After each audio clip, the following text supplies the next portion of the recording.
thank you very much for joining us tonight. And I want to give you just an open mic here, as it were, to comment on Senator Cruz, the Chronicle demanding his resignation, and Donald Trump coming to Texas tomorrow. Lawrence, thanks for allowing me to join you tonight. And I'm glad that you cited the editorial from the Houston Chronicle.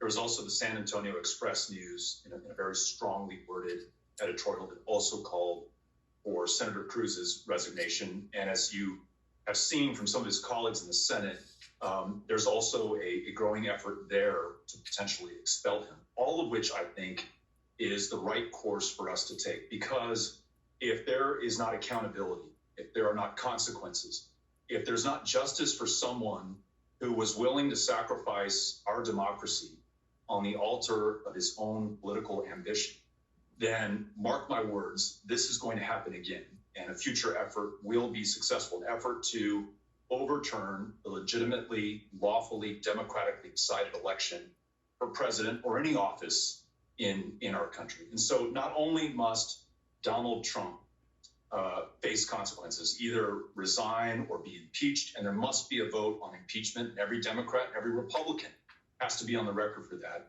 There has to be consequences for Senator Cruz, for Senator Hawley, and others who participated in this attempt at sedition and insurrection. Otherwise, we will lose our democracy. And then following that, we've got to strengthen our democracy. And I certainly hope that the House will pass H.R. 1, that the Senate will pass it as well, and that Joe Biden will sign it into law.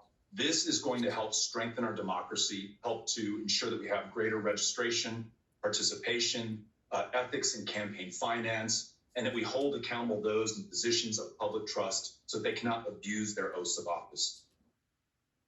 Let's listen to what one Republican senator, Senator Toomey of Pennsylvania, said about the president.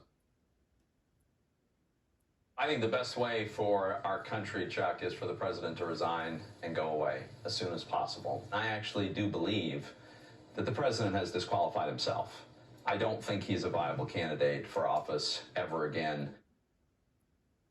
Beto O'Rouke, one of the challenges of the resignation of a politician is that it actually requires some modicum, an ounce or two at least, of honor, as Richard Nixon showed when he resigned the presidency. And part of his resignation was he knew that he would be convicted in an impeachment trial in the Senate.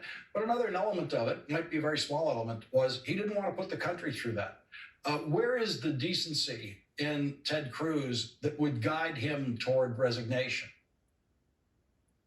You knew he had none when Donald Trump, as a candidate, insulted his wife, falsely claimed that Ted Cruz's father took part in the assassination of JFK, only to see Ted Cruz do everything he could to support Donald Trump, support a man who put kids in cages, who caused the deaths of children on the U.S.-Mexico border, who separated families, who inspired a gunman to drive 600 miles and kill 23 people here in El Paso, Texas, a little more than a year ago. Ted Cruz stood by his side all the while, hoping to ride that Trump tiger of the Trumpist core all the way to the White House in 2024.